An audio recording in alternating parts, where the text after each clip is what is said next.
Russian President Vladimir Putin spent too long messing around with the United States. Now he's starting to discover why that was a very bad idea. Putin has managed to take an administration that was at least somewhat sympathetic to his goals for Ukraine and turn it into one that is now as opposed to him as it's ever been. That's one hard way to learn not to mess with the US. President Donald Trump has made it clear that Russia is about to experience a world of pain as the US throws its full support behind Ukraine and its president Vladimir Zelensky. To understand how, it's necessary to dig into what a recent agreement really means for Russia's president. That agreement is the minerals deal between the US and Ukraine. A lot has already been said about this deal, which has gone through several formats over the last few weeks. The first iteration of the deal didn't seem to help Ukraine at all. The US wanted to be able to exploit Ukraine's 20,000 mineral deposits to the tune of $500 billion. Trump claimed that sum was enough to cover the amount of military aid the US has sent to Ukraine under the previous administration. Disregarding the potential inaccuracy of that claim, this initial deal was great news for Putin. Of course, he wants to get his hands on Ukraine's minerals just as much as the US. But by providing such a one-sided deal, the US put Zelensky in a difficult position. There was no way Ukraine's leader could accept that deal as it stood. Putin likely believed this showed him two things. First, he'd be able to position Ukraine as the aggressor in the invasion he started by pointing out that it was refusing to agree to a minerals deal that would likely lead to peace. Second, and more worrying for many in Ukraine, Putin could look at this lopsided deal as evidence that he had the Trump administration wrapped around his finger. His manipulations had worked. Trump seemed to be on his side and was punishing Ukraine with his first draft of the deal. Fast forward to today, and that deal has been agreed between Ukraine and the US.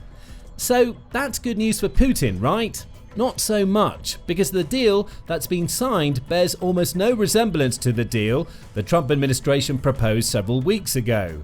As the Center for Strategic and International Studies, or CSIS, highlights, the new and agreed upon version of the minerals deal is far more favorable to Ukraine than anybody could have anticipated.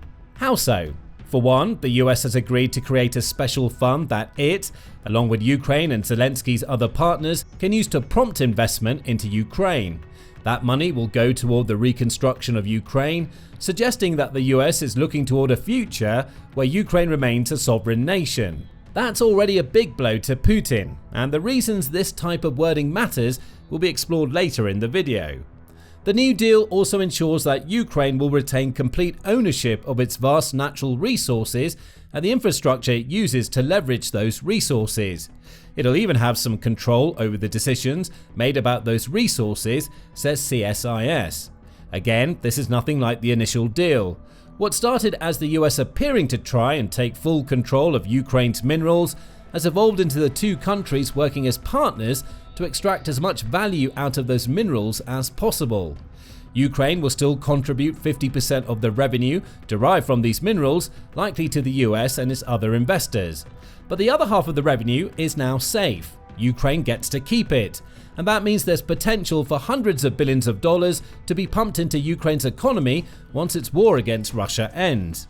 Zelensky himself has claimed that Ukraine's minerals are worth a staggering $12 trillion. While that may be an overestimation, not least because not all of those minerals are accessible, it still shows us that both Ukraine and the US stand to gain massively from their new deal. And it gets worse for Putin. The new deal also covers security guarantees that Ukraine has long sought from the US. Under its terms, the US retains the option to continue providing military aid to Ukraine, with everything provided being considered a capital contribution to the investment fund the two countries are set to create. Ukraine doesn't have to pay the US back for these contributions, or any that it's received in the past. That means no loss of $500 billion for Ukraine. As if to prove how serious he is, President Trump also approved the sale of $50 million of military equipment to Ukraine on the very same day that he signed the minerals deal. Again, all of this is sending a message to Putin. Ukraine and the US have become partners in the truest sense of the word. They're going to work together on the minerals deal. The US is actively selling weapons to Ukraine right now and is likely to sell many more in the future. It's all a massive turnaround from just a few weeks ago, when Putin seemed to be in prime position to get everything that he wanted out of Ukraine. Russia's leader has been left asking himself a big question. How on earth did this get here? The answer is one that Putin won't want to accept, as it would be a massive shot to his ego. Russia's leader caused every problem he faces today. Rewind to March. In that month, delegates from Trump and Zelensky's teams met in Saudi Arabia to discuss a potential peace deal for the Ukraine war. They emerged with an agreement. Every aspect of the war should stop for 30 days to provide Ukraine and Russia with a chance to reassess and negotiate peace. Trump appeared to have achieved everything that he wanted. It also left the door open for Putin to get what he wanted out of the deal. The 30-day ceasefire would be total. However, Russia would have its chance to negotiate for what it wanted during that ceasefire. Putin was still in a strong position at this point, and his belief in the strength of that position led him to making the first of several fatal errors that led to Putin where he is today. Russia's leader said no to a ceasefire several times. The first of those refusals centered on the total ceasefire deal, with Putin claiming that the US and Ukraine hadn't covered the root cause of the problem Russia has with Ukraine. Of course it hadn't. That root cause is Ukraine's very existence. Putin believes the country is part of Russia and has no right to be a sovereign nation. This early refusal was the first in several instances of Putin attempting to overplay his hand when it came to peace negotiations. More refusals of ceasefire and peace proposals backed by the United States followed. On April 1st, Putin's foreign policy advisor, Sergei Ryabkov, claimed that new proposals, which include a partial ceasefire on energy infrastructure, still didn't meet Russia's demands. We take the models and solutions proposed by the Americans very seriously, but we can't accept it all in its current form, Ryabkov said. The first signs of Trump growing angry started to emerge. After this second ceasefire refusal, the US president told reporters that he was pissed off with Putin, going so far as to threaten secondary sanctions against Russia. Still, Putin wouldn't change his position. Any ceasefire had to kowtow to what he wanted, which would start with Russia retaining the territory it snatched from Ukraine and end with Russia's enemy being left unable to defend itself against a future invasion. The picture was getting clearer, and Trump was growing impatient. Fast forward to the last few weeks, and Putin has continued trying to overplay his hand. He proposed a 3-day ceasefire over the Easter weekend, only to break that ceasefire almost immediately. In May, Putin wants another ceasefire that's supposed to span from May 8 to May 10. That would allow Russia a chance to hold a lavish Victory Day parade to commemorate the country's World War II exploits. Of course, it also gives Putin a chance to meet with nearly 30 world leaders. Ukraine has said no to observing that ceasefire. It wouldn't matter if it had said yes, because Russia attacked the Ukrainian city of Sumy just 3 hours after the ceasefire was supposed to start. Putin never intended to follow through on his claims that Russia would hold fire. He's never wanted to stop the war at all. Instead, Russia's leader thought he was playing a clever game of stringing Trump along while still being able to carry out as many attacks as he wanted. Overplaying that game was Putin's fatal error.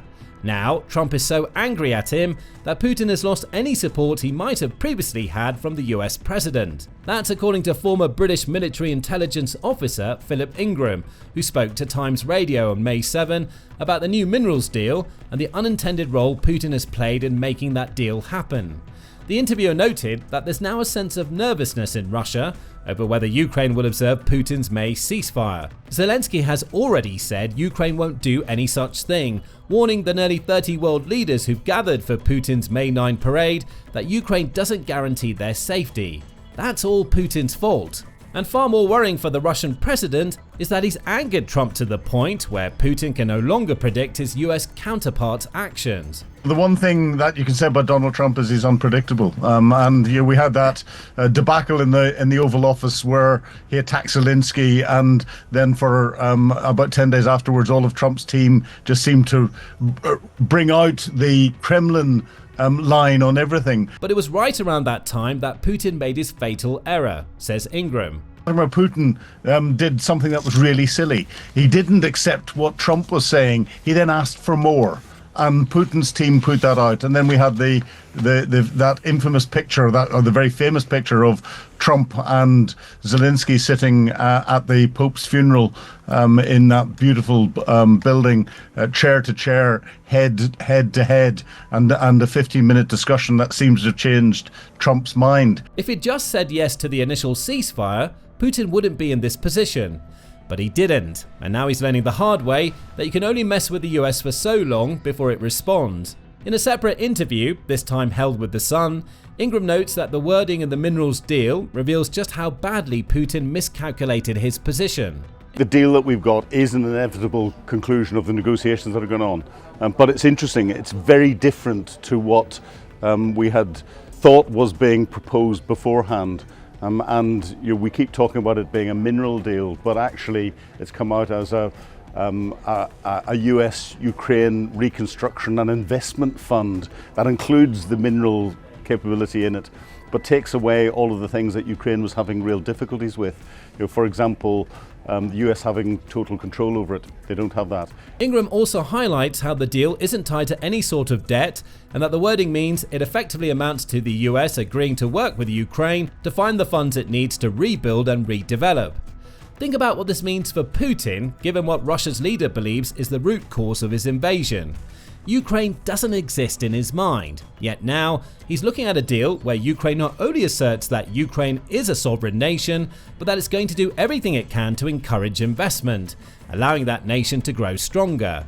Minerals, oil, gas, all of them have been snatched out of Putin's clutches by a US that is so angry with Putin's refusal to stop his war that it's decided to now stand fully behind Ukraine. And there's more wording that will worry Putin. Ingram mentions the 50-50 aspect of the deal, noting that it's a win-win for both sides, and a bigger win for Ukraine compared to what happened beforehand, and of course, a loss for Russia. He's right. The deal in its new format is so vastly different from what Putin would have expected months ago when Zelensky was subject to ridicule from J.D. Vance in the White House, which Trump did little to stop. Ultimately, the deal is a sign that the US has gone from trying to placate Putin by forcing through a minerals deal that was bad for Ukraine to changing its attitude entirely. And this comes after Zelensky and Trump's meeting at the Vatican. I think his attitude to Ukraine and his attitude to Russia have changed slightly, almost flipped in a way that he therefore didn't want to come out and punish Ukraine as much as the previous iterations of the deal. Why? Part of the reason may come down to the possibility that Zelensky has finally managed to get through to Trump about the realities of the Ukraine war, not the realities on the ground. The US president is well aware that the war is still creating well over 1,000 casualties daily, and he's used that fact to try and push through his peace deal. The reality Trump now accepts is that Putin isn't going to do what the US wants him to do. No matter what Ukraine and the US offer, Putin will always want more, up to and including the complete dissolution of Ukraine as a sovereign state. Trump has rightly grown frustrated with Putin's refusal to compromise. That's not how deals are done, so the US has shown Russia that it'll work with a country that's willing to work with it by producing a minerals deal that's amazing for Ukraine given the past versions. So Putin has faced up to the dual fact that he doesn't have the US on his side anymore, and that Trump has created a new mechanism that appears designed to make Ukraine stronger in the future. Could it get any worse for Russia's president? Frankly, yes. Mentioned earlier was that Trump threatened Russia with secondary sanctions due to Putin's refusal to back a 30-day ceasefire. The US president hasn't followed through on that threat, yet. But that doesn't mean Putin is out of the sanctions woods. On April 1st, Republican Senator and Trump ally Lindsey Graham introduced a bipartisan bill named the Sanctioning Russia Act of 2025. That bill proposes a raft of new and extremely extensive sanctions that add to the 6,433 sanctions the US has already levied on Russia since Putin invaded Ukraine. The newly proposed sanctions would partially cover the secondary sanctions Trump threatened, including enabling the US to impose sanctions on any country that buys Russian energy or other critical exports. Graham's bill also proposes a 500% tariff on any country that buys Russian oil, gas, petroleum, or uranium. If that bill passes, it would be devastating to Putin. It would also represent the final nail in the coffin of what once looked like a flourishing relationship with the current US administration. It would be confirmation that Putin overplayed his hand to the point where the US decided to flip the table and ruin Russia in response to its leader's gamesmanship. Right now, it's unclear whether Trump will approve the bill, but it almost doesn't matter. The mere fact that it's been introduced at all, and by a Trump ally no less, demonstrates just how badly Putin has lost his grip on his attempts to manipulate the relationship between Ukraine and the US.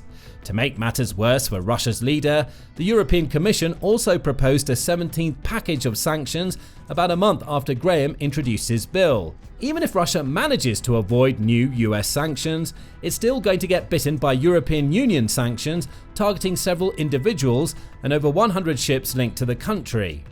Putin's master plan of manipulation has failed. The US now appears firmly against everything that he's trying to accomplish in Ukraine. Does that mean the end of Russia's invasion is finally approaching?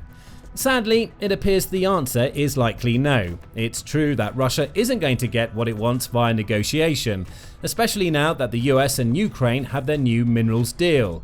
But as Ingram notes when speaking to The Sun, Russia is still going to keep pushing to try and get everything that Putin wants. And the crazy thing is that Putin already had that in his hands. Donald Trump's had ceasefire agreements and peace agreements which have effectively given Putin everything that he wanted. And whenever those have been put across, the Russians have come back and said, no, we don't quite agree with that, we want a little bit more, we want a little bit more. I think we've been working on too many assessments that Russia wants to get involved in some form of peace deal. I don't think Putin does want to do that. I think Putin actually believes he's winning the war. He believes he's winning on the ground. He believes he can do more with it. That's why he kept delaying the ceasefires. What Putin didn't reckon on is that Trump is absolutely determined to bring peace to Ukraine in whatever way he can. Doing so would be an early defining moment for his administration, along with proof that Trump can deliver on promises he made before he was elected as president. Granted, the war hasn't ended on day one like Trump claimed it would.